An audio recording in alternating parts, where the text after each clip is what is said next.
Come on. Oh.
Down by 14.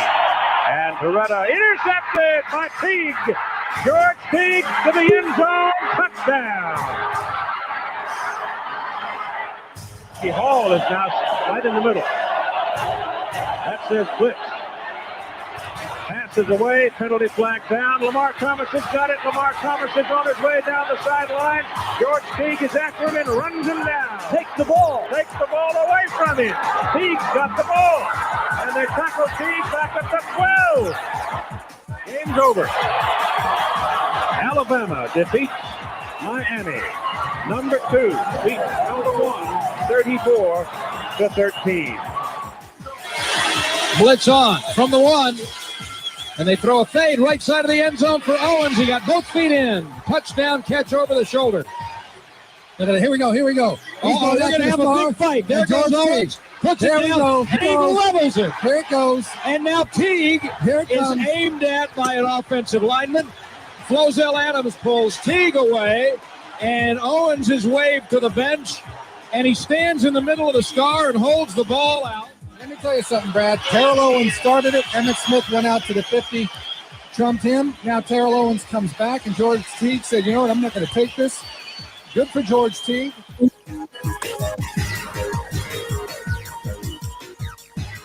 Hello, good evening, everybody, and welcome into another edition of the Teague's Take podcast alongside George Teague and JT. I, as always, am IndyCar Tim, and we are joined by another splendid guest tonight, as we are joined by former Alabama linebacking great, let's see, co-host of the Riley and Constant podcast, the proprietor at 40plusstrong.com, and the hero of the 1999 Alabama LSU football game. Ladies and gentlemen, Marvin Constant joins the show. Marvin, how are you, brother? Well, hey, thank you guys for having me. What an amazing intro. I couldn't ask for it. Y'all want to come on my show and intro me? Man. Anytime. George is here, man. He's finally here. We've talked about this for a while. Yeah, man, I'm excited about this. Thank you, Marvin. Appreciate it. This is another one of the guys who actually started helping to pique my interest about what to do with podcasting, right? Because him and Justin Riley do a tremendous job with their stuff. Now, their show is, I'm going to say, quite different than ours. So any of you guys that are listening to his show, all the joking and the cracking that I've been able to do with him and Langham and all his guests, because they're really good comedians, Tim and JT. They crack the whole show and talk a little bit of football in between the jokes. So thank you, Marvin. I promise not to joke on you too much doing that, but I know I gave a small plug with that, but why don't we go ahead and hit that now before we get into some football? It's another things I want to talk about. You want to go ahead and tell everybody about how they find you, talk about your podcast a little bit. They can find me on my Instagram, Constant45, CONSTANT, and the number 45. Twitter, the same thing, Constant45, but it has a 1 on the end. Facebook, I'm just Marvin Constant. Riley and Constant show every Tuesday night, 7 p.m. live. We bring in former Alabama players. Sometimes we bring in players from other schools as well. Talk about their careers at Alabama as well as in the NFL and what they're doing now.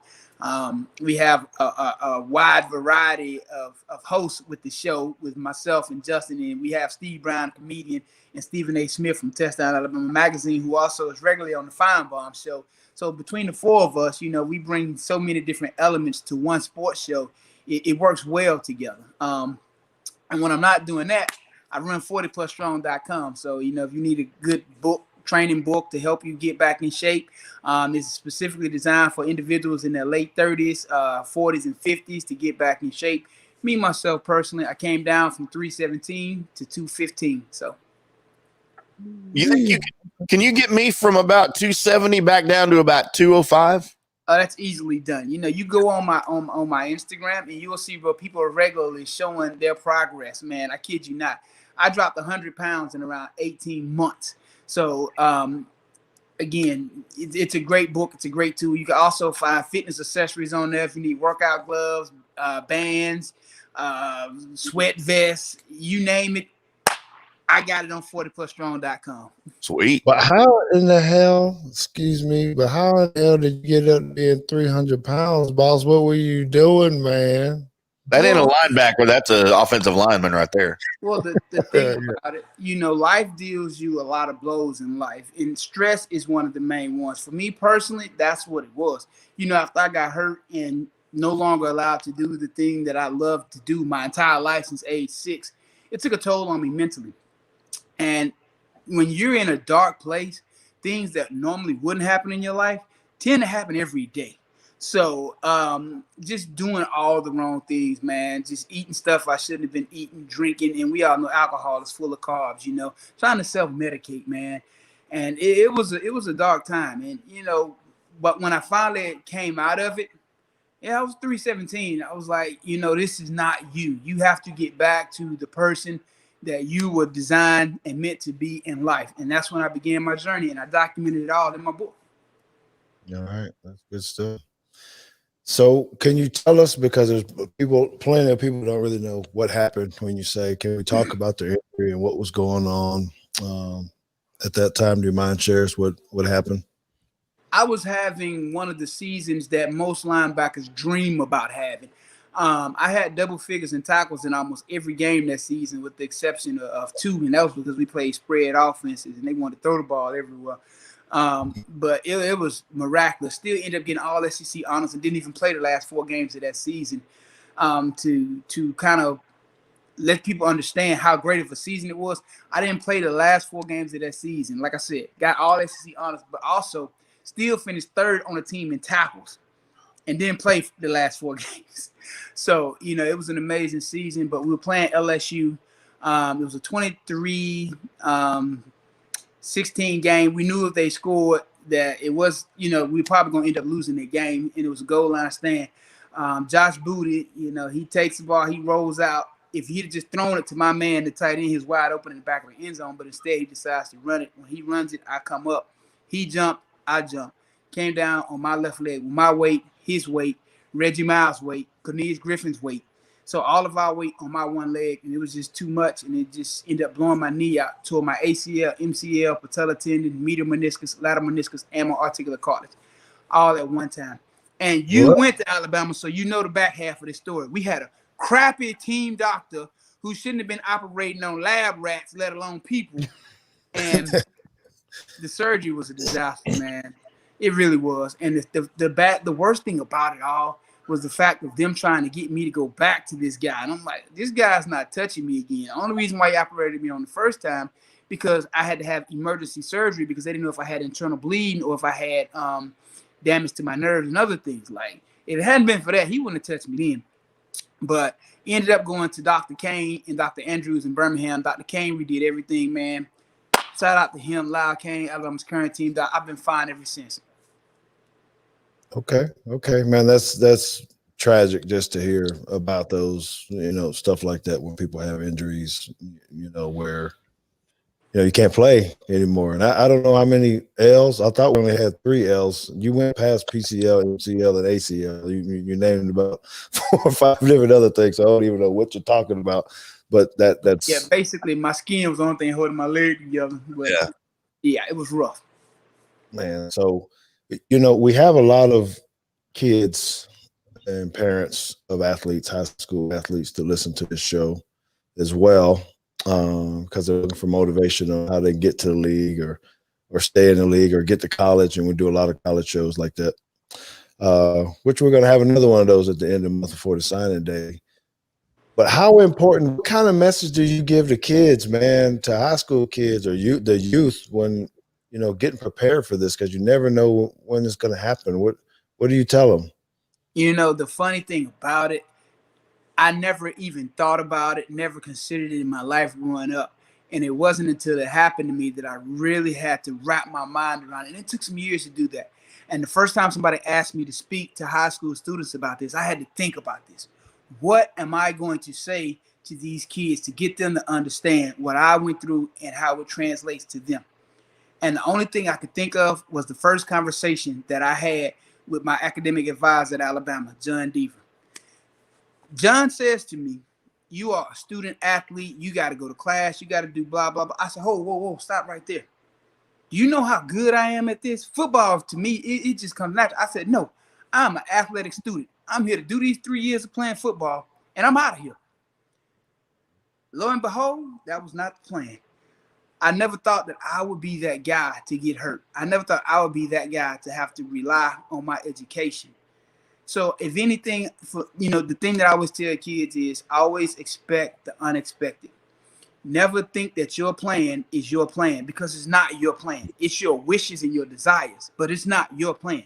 Your plan is in God's hands, and you don't know what that plan is. So all you can do is wish and hope that it goes that way and do your best to fulfill it. But if it doesn't happen, prepare yourself with other options. And for me, the biggest thing that I had to take away from that once I got hurt was you are intelligent. Use your brain. So I do have multiple degrees now, which I would have never had I not got hurt, because all I wanted to do was go play football. But given the way God had a different plan for me, life went in a completely different direction. So again, no matter what you think your plan is, it's not your plan. It's what you wish and hope for. But the man upstairs is the one truly in control. Well, look here, man. Look like JT, we're going to be having to fly him down here into Dallas and coming out here to bring him to John Paul II High School, because how many times do we hear or try to talk to kids about the importance of education while playing this, and it does go on deaf ears a lot of times. And Marvin, I don't know how much you're around kids and stuff now, but for us, it's even parents now overlooking the plan B, or making football the plan B and not education. Is getting worse, in my opinion. So, and you hit me. The thing about it, most people, I'll be honest with you, social media has glorified sports to a level that we would never comprehend, because we didn't grow up or play in that era. Everybody thinks that their kid is going to be the next superstar based upon how many followers he has, how many likes he has, how many views he has. That has nothing to do with the next guy who he's going to line up against, who's more prepared than him. Has nothing to do with the fact that he gets injured. None of the above. Because again, going back to me, I played around in school because I knew all I had to do was just enough to stay eligible so that I can, play football. But once I got hurt, it got even worse. And ultimately, for me, I ended up having to pay for my own classes to show the university that I was serious about graduating before they even picked up my bill again. Because, again, they weren't going to entertain the foolishness. So I had to show them that I wanted it. And the social media, it has ruined a generation. Yeah. That is a message, folks, and it is very awesome to hear that. I do appreciate you for sharing that, just because I think it's crazy, about just the way we think. So I thank you for, giving a little bit of testimony there. I think that is very, very important, and kids need to hear that. Sorry, I'm having a problem with my little mic over here. It's funny. I often preach to my many, many, many children that I know that I have about life before social media, life before the internet, life before caller ID, and how much fun it was. And God, if there was social media around in the 80s when I was growing up and when I was in high school, I wouldn't probably exist right now, or I'd be locked up somewhere. But kids just think that that's life, and everything that they do and are is related to social media, and it is maddening at times. I don't understand it. Well, yes. So I often preach about that and talk about that too. So thank you again. Now I think we want to go in. Can we talk some Alabama football with you as well? Always. What have they ever done? Yeah. So just in case you didn't know, Tim is a Texas A&M fan. So he. It's not his fault. I know he probably wishes they were still in the Big 12. It'd be all right. No. I'm happy to be where we are, brother. Welcome to Big Boy football. Yeah. I'll take it. So we got a pet peeve around here with our show, and me and JT in particular, always talking about the linebackers at Alabama every single week, whether we're tweeting about it, texting about it, or something. So I just want the real scoop. Maybe it's scheme, maybe it's something we're missing. I don't know. But what in the world is going on? Why can't we cover any running backs? Is it we don't want our linebackers to cover them? What's the real deal? Are we pointing this the wrong way? What's going on? Here's my take on that. I'm not going to say it's the players. I'm going to point it all at defensive coordinator, because here's the thing about it. As a coach, you have to coach to the strengths of your players. You know you got a lot of young guys this year that we started the season with. If you know that you have these guys, okay, the secondary is the strength of your team, right? So, but at the same time, we all know you like to run a lot of man coverage, a lot of one free, because you like to keep that safety in the middle of the field and man up across the board. But if you I lost him, y'all here. Oh, we lost his audio. We lost his audio. We lost you, Marvin. Oh, you got me now? There you go. Yep, there you are. Okay, yeah, somebody had called me. But if you can't get enough pressure to make that ball come out fast enough, nobody can cover forever.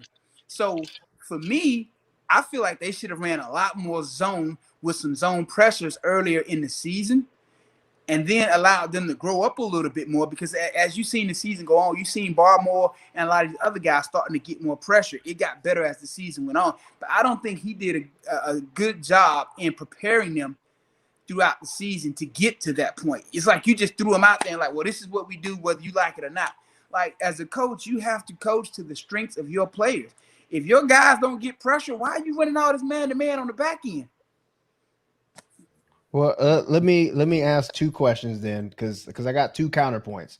One being, one of those linebackers is Dylan Moses, who is most certainly not a freshman. Coming off a knee injury, that's a whole different mind state. True, but the other thing is, a lot of times it wasn't that they weren't covering long enough. It was just the running back was open from the snap. He's running a flare, he's running a quick out, and nobody was there. See, that's my point. When you got young guys, okay, outside of Dylan, were not all the other linebackers young? Well, yeah, Yeah. Christian, So but he had a full season. It's not like it was his first time out there. But this is what I'm saying though. If you know you got young players, why not coach to their strengths? Let them play zone defense, bring some zone pressures occasionally, and then once you're comfortable with them playing more man-to-man coverage, then you transition to that point. Don't just have them out there trying to run man coverage, especially, okay, so you got a man concept, all right? So you got one back and you got a slot receiver. Mike and the Wheel got to pass off that 2 and that 3 receiver. But if young guys out there, they don't know how to pass off a 2 and a 3. It might be some motion that changes the numbers. It's 10,000 things that can happen before that ball snap to change who you have in man coverage. Why would you do that to young kids? I get it, but I have a hard time thinking that you can play a full season and under the same defense and not understand. I mean, there's two of them. There's one that played a full season. There's one that's been there for 4 years. And one of those dudes is supposed to be an NFL caliber receiver. He's supposed to be able to point at that young guy and be like, hey, this is what we're doing. You got this guy if he goes over here, right? I mean, all right, now hold on. But then Moses comes out last week before, and tells you that he's been dealing with his knee. The mental aspect of dealing with his knee, that far outweighs him telling anybody what to do on the field, because I guarantee you, when that knee is in the back of your mind, it's hard to think about anything because all you worried about is not getting hurt. So him trying to tell other people what to do was probably the furthest thing from his mind. He probably wanted to do it, but when you're out there in pain and in the heat of the moment, you're thinking about, how do I not get hurt? So again, as defensive coordinator, if I'm calling the plays, I'm going to put my players in the best position to make plays. It's going to be zone coverage. Again, I'm going to mix in some zone pressures, and we're going to work on the man concepts in practice throughout the season. And once I feel like we can adequately run those man's coverages, and we can get enough pressure up front, then I'll transition to it. Because again, when you're playing teams with 4 and 5 wides, those receiver numbers change so much depending upon the motion and the crossing routes. Do you understand how hard it is to keep up with who you got to cover before the ball snaps? Marvin, man, I'm with you and I get it, but listen, bro, I can sympathize with the injuries and whatnot, because that is a mindset and that does affect you. But maybe you shouldn't be on the field, and that's any position. I'm a defensive back. If I'm a little gimpy, my ankle a little bit hurt, and you tell me over that slot receiver, even, occasionally in man, I still got that bad mindset because he hit me with that post corner or whatnot. I'm probably going to get beat. I'm going to ruin my career. Someone might not get drafted or something. So, I'm hearing the sob story about maybe they need to do that. But if that's the plan, I'll give you a little bit. That could be the coach's fault, understanding that he's hurt and you need to put him in there. But, bro, man, you need to – it needs to reciprocate. Dude, I can't cover him. Hold on. Let me give you one more point, though. This is the one thing most people don't like to talk about. This is going to be the softest generation to go down in the history of generations. People have been coddling these kids for so long that nobody wants to put them in harm's way. That's the main part of it. They didn't grow up drinking water out the hose pipe. They don't know what it feels like to fall off something and almost break something, and your mama tell you, stop crying, get back outside. So when you've been raised to be soft your whole life, how can you man up and be a dog in a dog fight when you have to be? Because you got to go to Texas A&M at that point and not Alabama. That's what I say. You got to sit because here's the thing about it, though. Could you not at least say Arkansas? All right. No, because but when I say that, I'm not saying it to try to justify what they did, because I played young. I played middle linebacker as a redshirt freshman, and I had to make all the calls and adjustments, and coach wasn't taking no excuses from me if I messed up. But it's a different generation. It's a completely different mindset. This is the generation of instant gratification. You yell at them, they want to put their name in the transfer portal and go somewhere else because it's too tough. So what do you do? It. I like the facts and the hard talk and the real talk. I love that, absolutely. Just don't be mad next Tuesday when you're on your show and you got a bunch of parents giving you a little hate mail on the Riley and Constant podcast because you talk about their baby. Because they say the hit dog will bark, and you hit somebody real hard that's gonna be listening to this either right now or a little bit later. But is it not true? How many kids do you see put their names in the transfer portal when it doesn't go their way? When things get hard. I went to Alabama with an All-American in front of me. And what I make him do? He transferred that next year because he knew that young kid was coming for him and he wasn't going to see the field no more. That you don't see that too much these days. Most kids, if they ain't playing, they transferring. So coach yelled at me, I'm transferring. Something ain't going right. I'm transferring. It's a different generation. You know, tell me. Transfer right now. It just snuck down. It just snuck down the high school football too. Unfortunately, there's not an official transfer portal, but there is a transfer portal that these kids are moving around way too much. And I know JT and Tim, I don't know if you heard, so they kind of officially made some new rules here in Dallas about. It's not called open enrollment, but I heard they put some schools on the list where like Duncanville and those schools can actually have students from out of their area come to their school. Why? Why? To build the powerhouse football teams and keep those traditionally rich teams. So now you can live up here. It already happened to us. And a great five-star can go down there and go play some football. And, they call it will be like not a magnet school or whatever those other schools are called. Right. Where you, go for But education. You go to the school where you live. You play football at the school where you live. All right. That's how rivalries are built. That's how you get to know the players at other schools that are your rivals. And then y'all go to college together. You become buddies and you butt heads on Sundays at the next level. Just because you want to play at that school over there, the next zip code over, doesn't mean you have the right to. Hey, Dad, go move us over there. I want to play football there. That's how you do it. A lot of people don't embrace competition. So one of my cousins, he played at Arkansas. Another one of my cousins, had his grades been right, he would have ended up going to a Division I school. And, but at the same time, I wanted to play against all of them. I didn't want to play with them. I want to beat you. Don't come over here trying to make a super team. Me and my little crew of homies that grew up together on this side of town gonna come to your side of town and give y'all the business. But people don't think like that now. But it starts with the NBA, these big three, these super teams. Everybody want to go team up. What happened to you being the baddest dog in your yard and defending your yard? Why you got to go to somebody else's yard to get help to defend their yard? Man, that is a perfect point right there because I hate the NBA. That's the reason I hate it right there. Yeah. Quit wanting team. I don't think that's any different than how the NFL works. Free agency? Is that what you're saying, JT? Yeah. How's it? It is the only reason the NBA is different is because it's easier. But the NFL does the same thing. Why is Tampa the way Tampa is? You can't build a super team in the NFL. Out of retirement. You're right. You can't build a super team in the NFL. It is impossible. Not enough money. Not with a 55-man roster. No. Right. And with salary cap the way it is, it will never happen. But in the NBA, you're allowed to be over the salary cap. It's a soft cap. You just got to pay extra money at the end of the year. You can do whatever you want. That's right. It's ridiculous.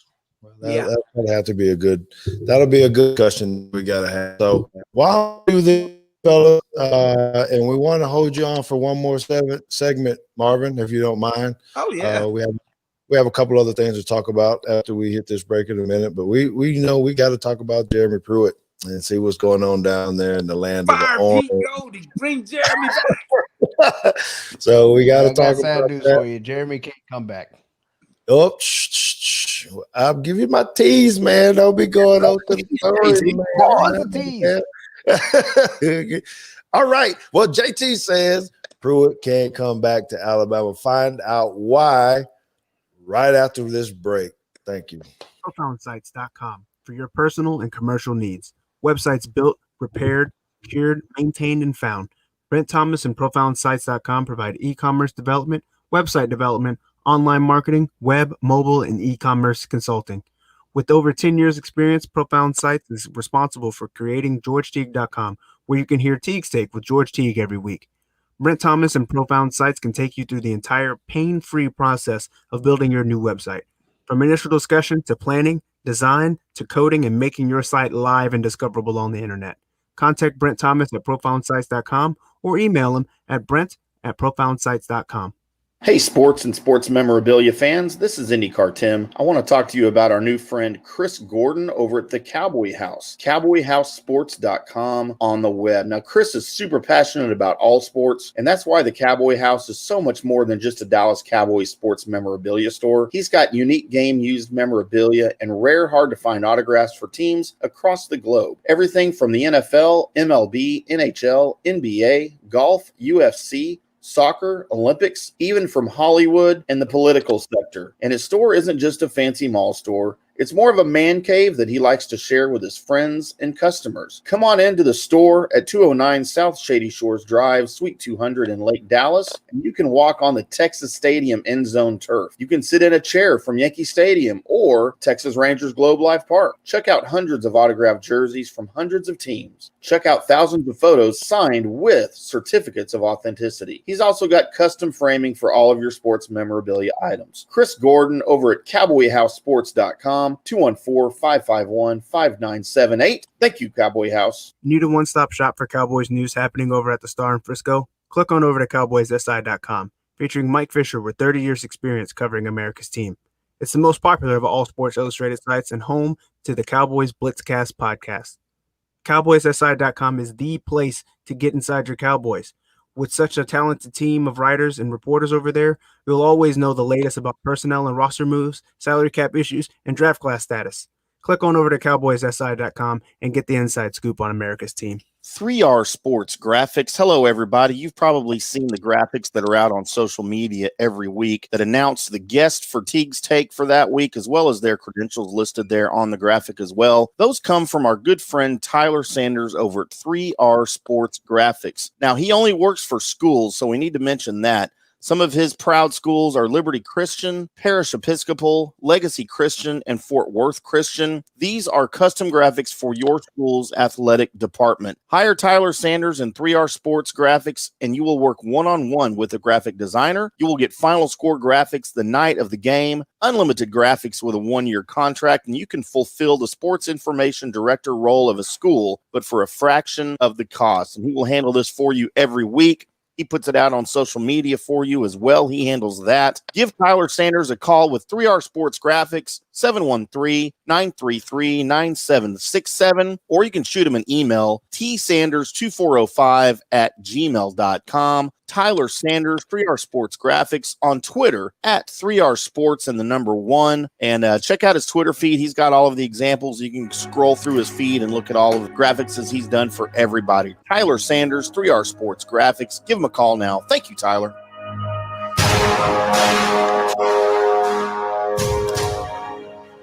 Welcome back, everybody, into what will for the rest of the night be known as the Teague and Constant Show.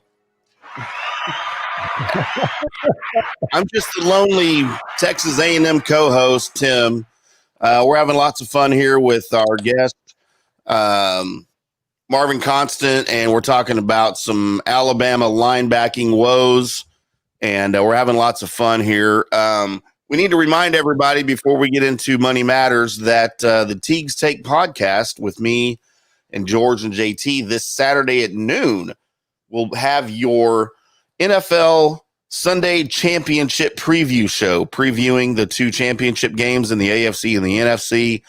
We're going to have some guests on, some guest analysts. We're going to have Coach Clancy Pendergast once again. We're going to have Kenny Stills Sr. on the show, helping us break down those games, along with NFL great Cornelius Bennett.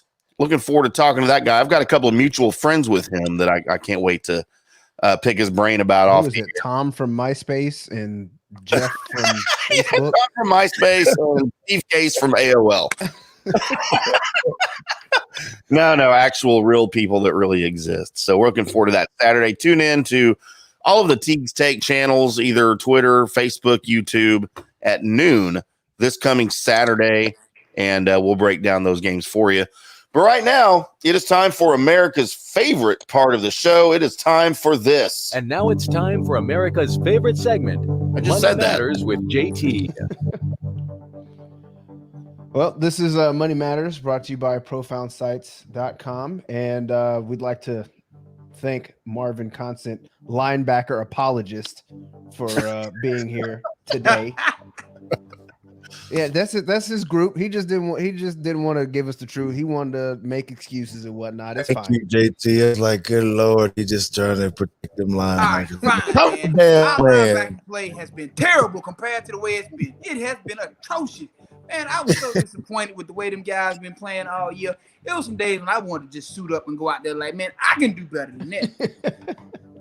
Well, anyway, today we are talking Tennessee, Jeremy Pruitt, the NCAA, Philip Fulmer, and the perpetual dumpster fire that has been Tennessee since 2007. Jeremy Pruitt is out. He's been fired with cause. And he received a letter from Tennessee informing him that reads, and I quote, "Your failures are likely to lead to significant penalties to the university and has jeopardized the eligibility of our student athletes." So they got rid of him. They got rid of Naderman. Fulmer resigned, and they also fired 9 other employees, some of which were in the on-field recruiting department. And originally, I thought this was something that was solely driven by Jeremy Pruitt's buyout, which is something like $12.88 million. It's a lot of money. Sir. I share the video from YouTube that is an Alabama student talking about Tennessee every year for Tennessee Hate Week, and he says, Tennessee is low down, they dirty, they some snitches, and this year they kind of snitching on themselves. They had an internal investigation, which if you just kind of read the headlines, you would think that they really wanted Jeremy Pruitt out so bad, they didn't want to pay him his $13 million. That they were going to investigate themselves to drum up NCAA violations so that they could fire him with cause. There are allegations of improper recruiting, such as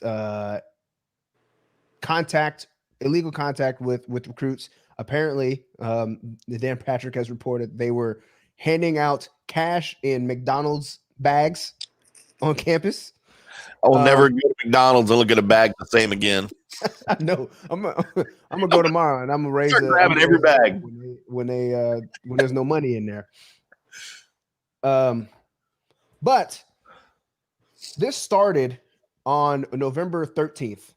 They got a tip from someone who was either somebody fired by Jeremy Pruitt, or somebody that admittedly was a Georgia commit.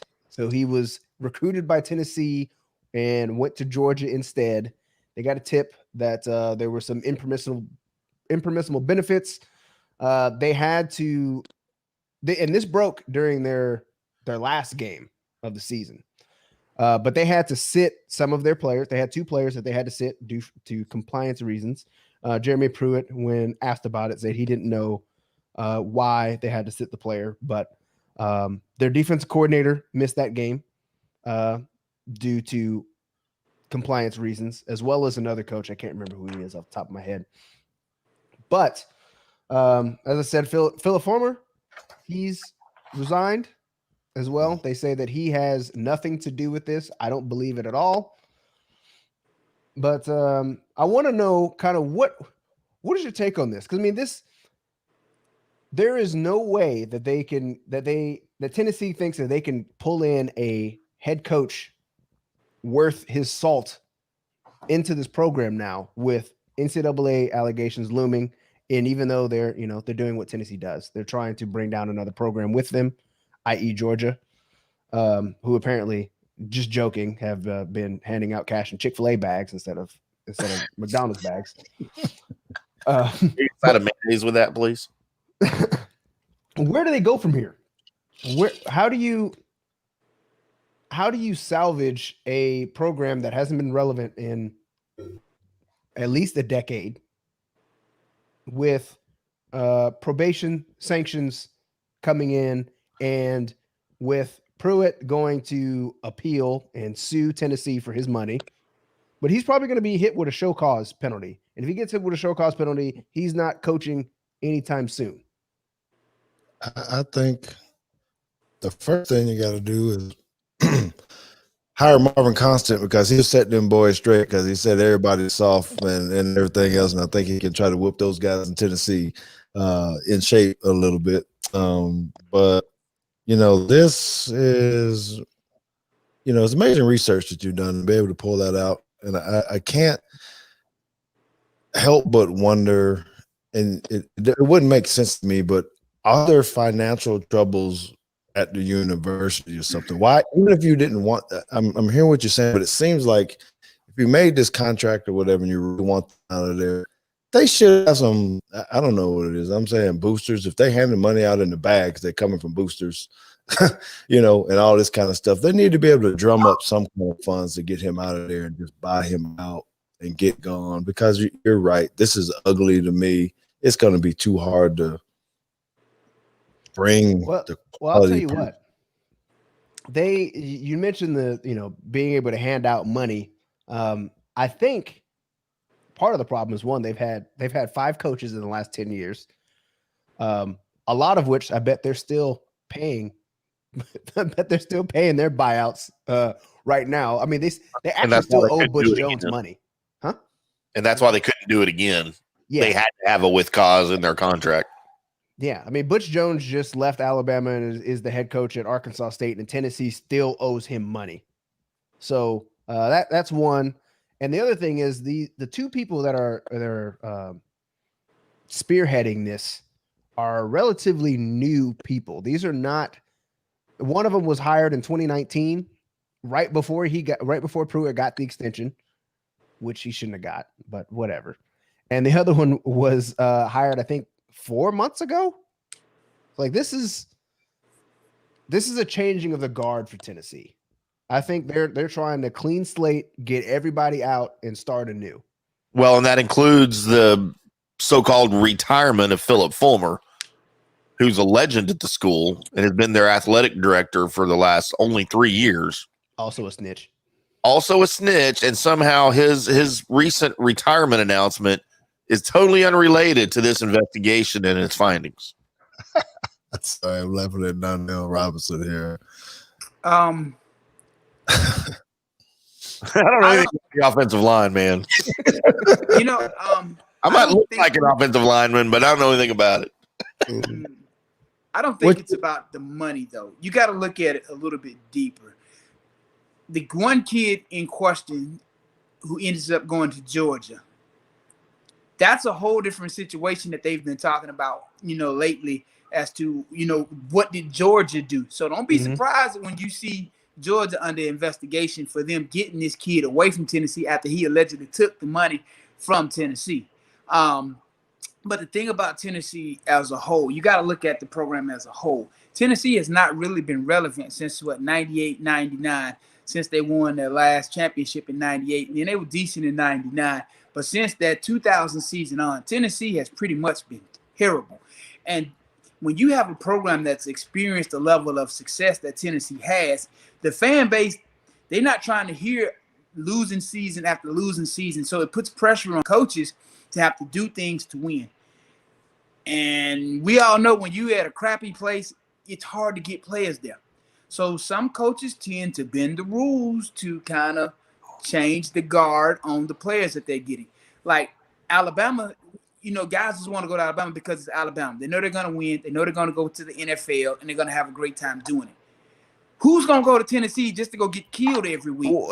But see, this is the problem, though. Tennessee's had top 10 recruiting classes, and they're still out here losing to Georgia State and Vanderbilt. Like, if you go cheat blatantly, at least win. Well, and that tells you that it's coaching. It's the culture there. It's not the players. I mean, they're getting recruits, like you said, but if they can't be coached and taught properly, then all right. Now you said Tennessee got a top 10 recruiting class. Top 10 is decent, but when you look at the fact that you got to play school with the number 1 recruiting class, the number 2 recruiting class, another top 5 recruiting class is going to come out of Auburn or out of another Florida. You got Georgia. You're playing schools who have recruiting classes better than yours. So the fact that you got a top 10 class means nothing if 5 other schools in your conference have better recruiting classes. Okay, so that's fine. So that's 5 L's. So explain Vanderbilt and explain Georgia State. Well, I mean, after you've lost so many games, you kind of just like, why are we even here? Let's just go ahead and get it over with. Georgia State was the first game of the season. They was out here. They've been out here. Maybe they were still depressed from their spring game. Tennessee's just been bad, and it's worse that it's Derek Ansley was the defensive coordinator who was an Alabama DB coach before he left to go with what's his name at Michigan State now. Mel Tucker. Yes, Mel Tucker. Oh, and then Pruitt being the DC, and these are the 2 guys that are supposedly the mastermind. I really don't think that Jeremy Pruitt's smart enough to maybe that's why they were handing out bags of McDonald's bags, because I don't think that they're smart enough to actually pull off something elaborate, maybe like a Will Wade at LSU, who's still under FBI investigation. But You know, I like to see how that works. These McDonald bags, I'm kind of confused on what that is. But hey, You want Happy Meal right now, don't you? Yeah. man, if it's gonna be Happy Meal, give me double something, double right? quarter You need pounder. a quarter pounder with cheese. Get that Happy That's Meal with right. extra lettuce. That's what they was getting in Tennessee. Let me get that with extra lettuce. Put all I'm the gonna tell you green the in there. I want mine loaded, large fry, onions, everything. Give me extra ketchup too if you got some in there. Let me see. But hey, I But just got a little bit of news. We're talking about recruiting because so our fan extraordinaire, Consuela said they're starting already to lose kids. That Ray What Buchanan you kid got already to think about transferring it out. though, man. They Ruffin put so Hamilton. much pressure on these coaches to win. You got 2, maybe 3 years. So I wouldn't be surprised if more coaches are under investigation.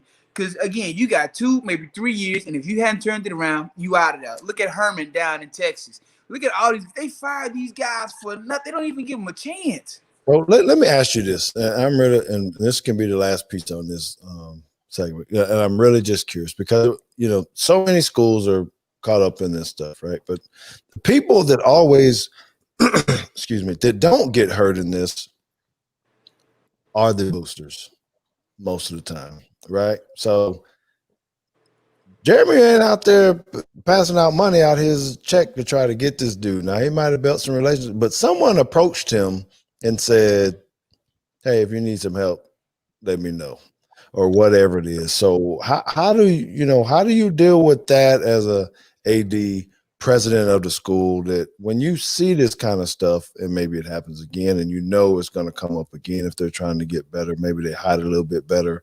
What are you asking the president or athletic director to do to try to make sure this doesn't happen at their school?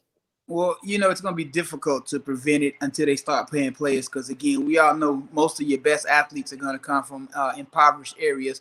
They come to school with nothing, and that little bit of money that they get them every month to eat with, that little $200-300, that ain't going to cut it. They want to take girls on dates. They want fresh shoes. They want fresh clothes, and you're not giving them the things that they need while you're making millions of dollars. So until you start giving these kids an adequate amount of money so that they can actually sustain and live their lives like they should be allowed to when you're making millions of dollars, you're never going to stop it. And for these athletic directors, okay, you go back to Alabama when we got put on probation the last time. They ended up with they banned Logan Young and other booster. They can't come back to games or on campus.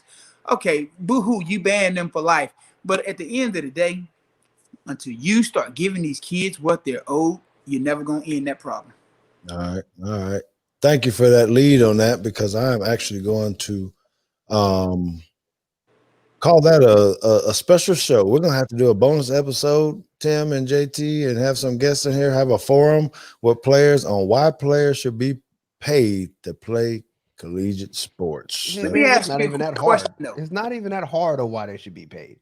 Well, right, you you know got what? coaches making $7-8 million a year, million. driving their Benz and living in their lake houses, and I'm out here walking to class with some old Nikes on. You think I'm gonna be happy about that? So And when these stress boosters out come over here with this McDonald's bag, I'm gonna ask for 2 or 3 more. Marvin, JT, and Tim. I don't know or maybe I need to do it.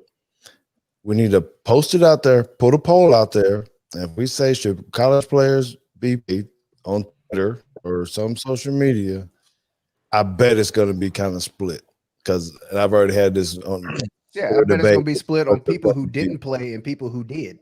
Well, and that's right. You're going to have those kind of people at the university making that decision on who's getting paid or not, because they're going to say, hey, we're giving them education, we're paying for their housing, we're paying for their whatever. You know what? Let me say this one last thing. I had to defend this point to a large group of people once before.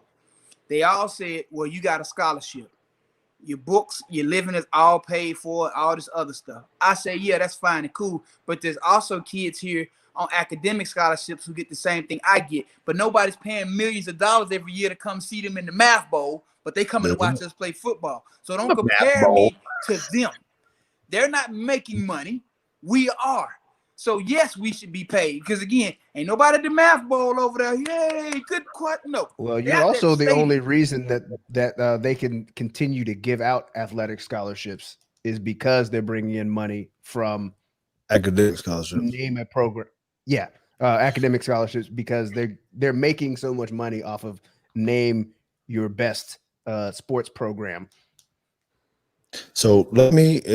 I'm going to end with the last point. Let me have the last word, and then we're going to go to the next little segment here. I would say. I want retribution. I ain't playing no more, but I want money off them jerseys that y'all sold and them pictures that y'all sold. Y'all owe me, man. Y'all owe me. I know there's some cash in the bank out there for you, boy. Just give me the receipt. I don't even want 100%, man. Just give me about half of it, Marv. Just give me about half of it. That would be good. You know what I'm saying? Just get you a percentage of the admission to the sports museum they got on campus. Yes, sir. I need to get some kind of money off every hiker. Someone that's taking the ball from Lamar. Anyway, man, so y'all give me off on a tangent. So let's lighten up a little bit. Y'all been talking about hamburgers, French fries. I don't know what kind of drinks y'all have. If y'all like that orange soda out of McDonald's, I love that orange. Dude, okay, in the 70s, when I was a kid, and George, we're pretty much the same age. We're just a couple months apart. Don't age me, bro. In the 70s, as a little kid, and this is back in the day at McDonald's. Going back, McDonald's used to be a sponsor of this episode for sure. When the large was like the 16 ounce, that was a large. Now the larges are like 32 ounces or whatever. Well, actually, this is a medium from Whataburger. Dude, that was unheard of in the 70s right there. Nobody ever heard of a drink that big. So that was my go-to. I would get the orange. I'd ask my mom, I need the orange drink. We're going to McDonald's. I got to have the orange drink. I didn't know what it was. I got to have the orange drink. Yeah, right. Yeah, right. It's great. It's the best high C ever. Good, man. Them fries. I was born in the 70s as well, 79. There you go. Oh, I was already in middle school. You got an old soul, though. That's what some people say. You got an old soul for that. So while we're talking about food, man, I'm just really kind of curious to know, because I'm kind of picky. You know what?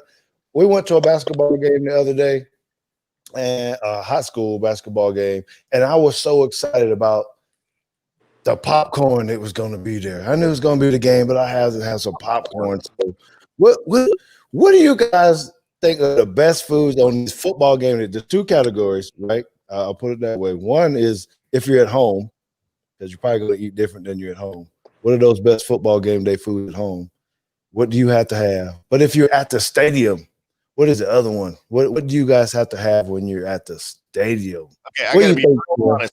Hang on, I got to be real honest, George, because when you first put this on the email for me to put it on the run sheet, I had an entirely different thing in mind that you were talking about, because we were talking to Marvin, who's into the health and the workouts and everything. I thought you were asking what, as a player, what is the best food to eat on game day?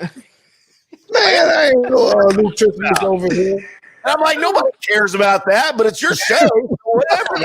No, who the hell talking about that? We know you're going to eat some protein, some carbs, and all that kind of stuff. There you go. You know what, though? Just already talking about wings and bomb hours, but what's up, Marvin? Yeah, see you itching. What cheeseburgers are my favorite food. Now, on game day? For a football game? No, not if you're playing. You're a fan. You put in the house. A fan. Cheeseburger and wings. And I'll be honest with you. In Jerry's world, I had one of the best cheeseburgers ever when I was down there watching Alabama play. Yeah, you paid $18 with no cheese and pepper. But I had my cheeseburger and my wings. Same if I'm at home. But I'm not if I'm at a football game, I'll get a cheese. I don't like hot dogs. I'm not a fan of the popcorn. I might do nachos, but for me, it's a cheeseburger. Gotta have a cheeseburger. There you go. No, that's not. I don't think that's not tailgating food. How many tailgates you been with people really throwing out burgers, man? It's a lot. What you over there eating spam, potted meat? I don't even know what that is, but no, I probably ain't eating that no more. Because I will eat hot dogs are great game day foods. At home? Wait, are you talking about at home or at a bar or at a restaurant? It don't matter. It's football food, man. That's what you eat, man. But I can't tell Oh, you it's the all last food, time I had a hot dog. Cracker Jacks and all that kind of stuff. But really, Oh, yeah, baseball, hot dogs, apple pie, Chevrolet, and A&M. oh no, man. What I want though, I'm gonna give you just a couple. Then I'm gonna let y'all finish some more, and I'll probably give you some more. Because if you don't have the chips and the dip, if you're at home, you gotta have the chips and the dip, and they gotta be the right kind of chips. They gotta be Ruffles, crunchy, good stuff to give you. Why are you making that face, Marvin, man? Because you're talking about Ruffles. Man, you got to have Ruffles? tail dip with tortilla chips.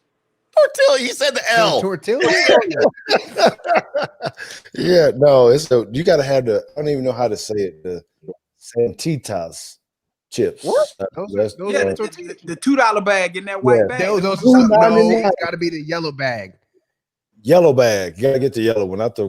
I do either one. Whichever one don't look broke up when I'm in the grocery store. That's the one. Yeah, but you still gotta. I mean, you just gotta mix it up, man. You gotta keep going back, getting the chips, dipping in. Okay, so what kind of dips? What kind of dips are y'all eating then? I like my Rotel. I'll get my Velveeta and then I put in some mozzarella with it, with my ground beef and my diced tomatoes, with my onions and my peppers. Man, and then put in just a little bit of heavy whipping cream to thin that thing out. Now we know how you got the 317 or whatever that number was or whatever. It's coming the truth right here now. Depression, man. You was eating, man. You watching the football games, man. Oh, yeah. Shoot. I'm a fresh onion guy. JT, because I probably should know, but what are you, what's your choice of stuff? Dips. What is your choice of dips? JT eats whatever his wife tells him to eat. You talking about with dips, or we talking about just food in general? Well, go ahead and tell us all of it.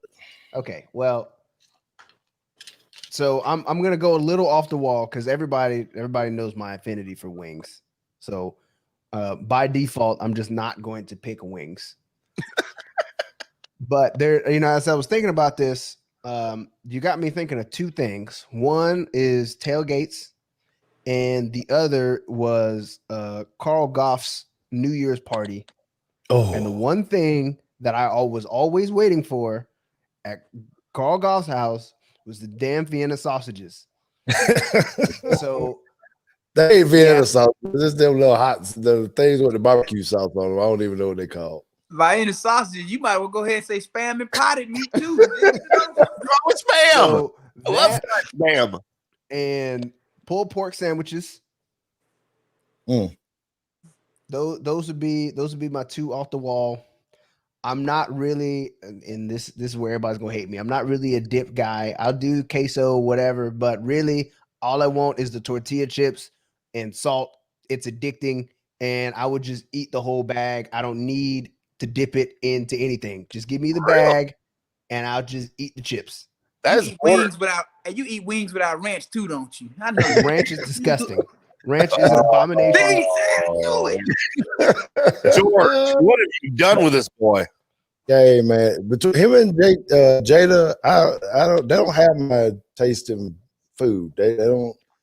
Jada don't eat eggs. Look, good food doesn't need extras. Good food doesn't need to be dipped in anything. It doesn't need to be spread with anything. It doesn't need to be smothered in random white sauces that people want to call ranch, mayo, and blue cheese. The point is, this is American. We can do whatever the hell we want. Do our food whatever we want, whether we like it or not. Right. It don't matter. Give me my wings. I'm gonna take the wings. That's my favorite deal. If we come in, smoke them, grill them, whatever. No, man. Give me my wings. Any kind of chicken. Like that. Give me my chips. And if you can get if you got some kind of jalapeno bacon dip, jalapeno poppers, I want the popper. I do. I want jalapeno poppers and thing, and then we can go. If we're fortunate enough and we're around the right kind of people and they got some sausage in there cut up real good, man, then I'm all summer in. Sausage and cheese. Summer sausage and cheese. That is a Shakespeare in the Park type of meal right there, not football. What are you talking about? Eating sausage and cheese? Where you from, Marvin, man? You talking about sausage? You from deep in the country somewhere, deep Alabama? Where you from, man? For real. You from Homewood out there with Yeah, he want Wow. oxtail, pig feet. But my dad, he from Greensboro, Alabama, baby. So if you name it, we probably had to eat it growing up, man. We never knew what my daddy was cooking. You open the freezer, all you see was white butcher paper with that tape on it. Like, man, I don't know what we gotta eat today, but we gotta eat it because daddy's finna cook it. So what your favorite is, based upon what you just told me for the game day, is boiled peanuts, pickled pig feet, Oxtail, cow tongue. oxtail, cocktail, yeah, all that kind of mess. Well, So ain't nobody gonna eat anything that's gonna give you a heart problem. No. My dad, he loved boiled peanuts. So we used to eat boiled peanuts, yes. But as a kid, I kid you not, man, we might be eating deer, squirrel, turtle, rabbit. You never knew. So when I got old enough and I started making my own money, I say never again in life. So yeah, I don't. I learned the hard way growing up. Yeah, I'm good on that. Lemon pepper wings. Marvin, I'm from Southern Louisiana, like even farther south than New Orleans, and we had a whole deal about this on an episode one night because they were like, "You can't be from south of New Orleans. That's the ocean." I'm like, "No, we looked at a map on the air." But when my dad cooked, I didn't know if it was squirrel, if it was rabbit, alligator, if it was chicken, alligator. He was like, "If you don't want to eat it, don't eat it, but it's dinner." I'm exactly. like, I'll eat it. And I loved every bit of it, but I never knew what the hell it was. Hey, listen, my cousins would come over. You eat armadillo, people that eat armadillo go bald. So I've had armadillo. All right, no, okay. Hey, but look, my cousins would come over and they would ask what's for dinner, and our answer was always the same: mystery meat, because we never knew. Yes, well, all right, man. That was a great time with that. Marvin, we really do appreciate you coming on, man. You gave us a good hour of your time, and we want to thank you for that. And y'all make sure y'all follow him, get him on social media. Go check out Riley and Constant podcast. Download it. Watch him on Tuesday nights, 6 p.m. Central Time, I believe it is, right? That you're on. Yep. 7 p.m. Eastern. That's it. 7 p.m. Eastern. They do a great job. They're always talking Alabama football and other things as well. But it's a really, really fun show. Really very similar to what Tim do with the Drunk Podcast kind of thing. Kind of has that feel a little bit. It's a great except show. Except they're not literally drinking on the Riley and Constant. Oh, they should be. And if they need a good book to get their life back in order, get in shape, go to 40plusstrong.com, 40plusstrong.com. Grab your copy. Change your life for the price of a cheeseburger. Well, you are an inspiration, sir. Thank you for sharing your story earlier in the show about how to overcome and how you dealt with that and giving some words to all of us that we can take and learn for it. So with that, thank you, sir, and we appreciate you very much. Roll Tide. So there he goes, Mr. Marvin Constant, Alabama linebacker extraordinaire. And, man, he was, like JT said, he's a linebacker apologist. That was pretty funny. But we appreciate him popping on. We're going to take another quick break. Before we do, we need to remind everybody Saturday at noon Central Time on the Teague's Take social media family of sites, Twitter, YouTube, and Facebook Live. We have the NFL Championship Sunday preview show. We're doing it on Saturday, not on Sunday. So we'll be there Saturday at noon. We're going to talk about the Bills and the Chiefs and the Packers and the Bears. No, just kidding. Packers and the Bucks. Make sure everybody's paying attention. And we'll have our picks. We'll have the breakdown. Coach Clancy Pendergast will be there with us. Cornelius Bennett, former NFLer, will be there. And then Kenny Stills Sr. will be there. We don't want Kenny Stills Jr. We want Kenny Stills Sr. because we want somebody that knows something about football. I'll say that out loud. Dang it. Yeah. But, hey, we'll be back. We got one more segment coming back after this. We're going to talk about Georgia's weekend. He had some coaching duties that we need to discuss and see how that went and how his experience with that went. We'll be back right after this. Increase time inside your home, noticing all the little things needing attention. Let Repair Resource be your one trusted contractor to tackle all of your home repair needs. They do it all: electrical, plumbing, drywall, painting, and flooring of all types. They can even handle your exterior needs, like fencing, patio covers, concrete pads, and decking. No job too big or small. Repair Resource does it all. Call them at 972-415-1198 or visit them online at www.repair-resource.com. Hey, this is IndyCar Tim. I want to talk to you about the Maverick Bar and Grill in Carrollton, Texas. It's North Dallas's premier sports bar and grill located at 1616 West Hebron Parkway. It's 16 minutes from just about anywhere in the DFW Metroplex. With all of the live action on dozens of TVs and the big screen, it's the place to hang out and watch the return of sports with all your friends. Friday and Saturday nights, you'll find the best live music in DFW right there at the Maverick Bar. And of course, on Thursday nights at 6 p.m., you'll find Teague's Take broadcasting live with Alabama and Cowboys legend George Teague. Come hang out and be part of the show. Check out the Maverick Bar and Grill in Carrollton, 972-492-7500, or on the web at themaverickbar.com.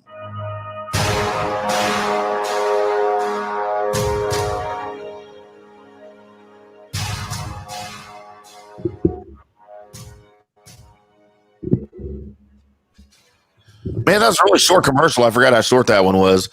We are back, though, on the Teague Take podcast. We want to give a special thanks once again to Marvin Constant, former Alabama linebacking great, co-host of the what's called the Riley and Constant podcast, the proprietor over there at 40plusstrong.com, and, of course, hero of the 99 Alabama LSU game. And make sure, once again, you guys check us out Saturday at noon, this coming Saturday, which is the 23rd, 12 o'clock p.m. Central Time for the NFL Championship Weekend preview show. The games are on Sunday, but our show will be on Saturday to give everybody a chance to hear it / see it before Sunday. So, George, you had some interesting things. You didn't even get to watch some of the games this past weekend because you were busy doing some coaching things. That's right. And I hate that because I did want to watch it, but yearly I get the opportunity to work with an organization called Blue Gray Football. You can find them at bluegrayfootball.com.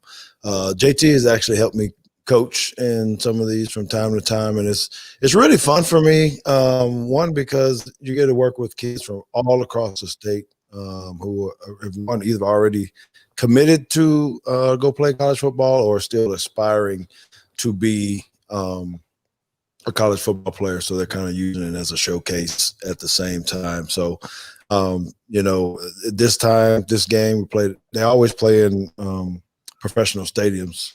So I guess this will be the second Dallas game that they had, and we got another one next Monday, if you didn't know that. Tim was calling me in the middle of the game or something. I don't know what he was doing. I didn't know. I'm like, come on, man, I'm coaching, bro. Don't be blowing me up on the sideline. No, I was trying to give you the next play call. I was trying to tell you what you need to be doing next. Yeah, I will be giving you guys some names because there was some really good. I already told JT and Emily there was a very good linebacker that's going to the University of Louisiana there. It was very cool to see him play and watch the intensity of this. You know what I like the most, guys, about these games? You get a good kick out of it because when you coach at a high school and you think you have the right plan and all the other kind of stuff to run your defense or your offense, when you put it in with a bunch of All-Americans, guess what? It tends to work. It gives you confirmation that, hey, man, okay, I'm not crazy. It can work. I guess if you got the right dudes in there sometimes. So I enjoyed it. It was a special day for us. Jada Teague, obviously, my daughter, right? This was the first time she was a sideline reporter, Tim. If you didn't know that either, she actually got to be the sideline reporter of the game because they do show the interview that she did with you. Absolutely, man. That was got to be a proud moment as a papa. Yep. So that game is actually on the Impact Sports Network. So they can watch it there. And then they've already talked about bringing her down to Tampa, I believe, next year so that she can shoot because they do put one of the games is on ESPN. So I think they're going to allow her to do that. She's good as well. I don't know where you got her from, but she's good. Must be mama. Well, her and JT got this little hidden talent that they do get from her mom. Consuela has her I Am Suela channel. So they do a lot of good stuff with that. So it was a really good time for that. And JT, we're promoting a lot of stuff, but this is one of the things because I'm a high school coach, athletic director, I'm really involved with that kind of stuff.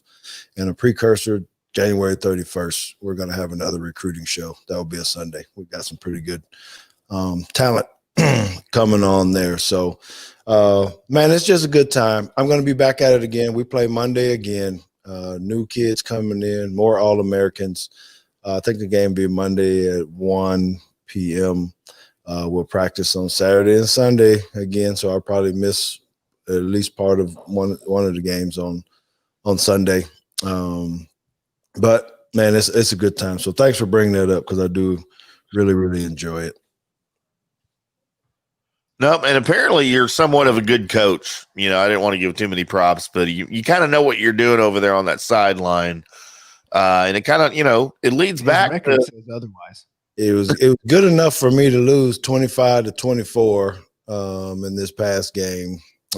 We caught a safety early, snapped the ball out the back of the end zone. That wasn't good. The first play of the game, they took it for 75 yards on a reverse play, so we didn't have our linebacker set up right. And I wonder what Marvin would have to say about that. Yeah, he must be the defensive coordinator's fault. He was running too fast. Or we told him what we say, right? Cut back, boot, reverse, CBR is our stuff, and he trying to make the play over there on the other side, and here come the reverse. And did you fire your defensive coordinator at halftime like Mike McCarthy should have done in week 1? Well, I had given myself a $13 million buyout, and because I was a defensive coordinator, and I didn't find any way that I could buy myself out. So, so I just had to get it together. Well, you should have been running more zone, and shouldn't have your young guys out there worrying about reverses. Yeah, he's never going to hit it from me. That's because he can't run. He just wanted to get downhill and hit. Marvin, you got to do both, man. You got to do some things. You know what I'm saying? So anyway, yeah, that was good, man. I appreciate it. I'm really looking forward to Saturday too, guys. I think it's going to be tremendous. Just to speak about the game again, pro football, but having the people on coming to do that. Kenny Stills, senior, he played with the Packers. He's actually a high school coach now. He played with another team as well, but I don't know. Maybe we have to dive into what his son's doing. I really had forgot that Kenny Stills Jr. was now at Buffalo. I totally forgot that. And he's like, oh, my boy is at Buffalo. And I thought that was the whole reason you were having him on. No, I was actually bringing him on for the Packers piece. Okay. Because, he does a lot of commentating or analyst stuff, I guess, with Leroy Butler and some of the other guys dealing with the Packers. So he does a lot of talk about that. Yeah, senior also played for the Vikings, Packers and Vikings, which is weird because you got that NFC North connection. So that's going to be good. And then, of course, just talking to Biscuit, having him come on and be able to talk about his beloved Bills, and we have to sneak a little bit of Alabama in there, I'm sure. 4 straight Super Bowl losses. When you talk about that. You might not. He's a pretty big dude. You might not want to bring that up too much. We're virtual though. We're virtual. Arms. He can travel. He got money too. He can come find you, boss. Like I said, we got some mutual friends. We've had that conversation before, so it'll be fun. Didn't you see how he hit that quarterback from Notre Dame, boss? You don't want to be that guy. I don't want to be that guy. I like to be hit by anybody. I don't want to be hit by you. I don't want to be hit by JT. I weigh JT by at least 420 pounds.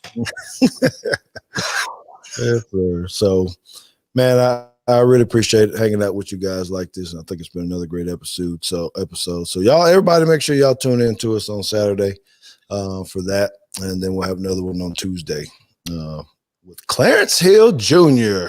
Yes, sir. Writer extraordinaire with Fort Worth Star-Telegram and one of the Dallas Cowboy beat writers. One of the good guys in DFW in the writing ranks for sure. Yes.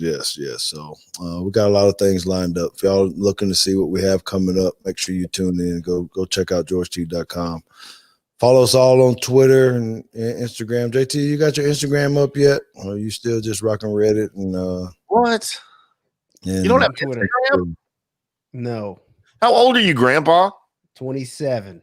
God Almighty! Yeah, he didn't do it. His wife keeps this update though. Hey, do you have TikTok? No. Yeah, me neither. I still don't understand how it works. Just Somebody asked me the other day why I don't have TikTok. I said because I'm not a 12-year-old girl. Because neither one of y'all can dance. That's what it is. I can dance, just not on camera. All right, brother. Well, you know what, Timmy? Let's go ahead and call it a night, man. It's been a great show. I really do appreciate you guys for everything. We will see you guys Saturday, noon Central Time, right here on Teague's Take.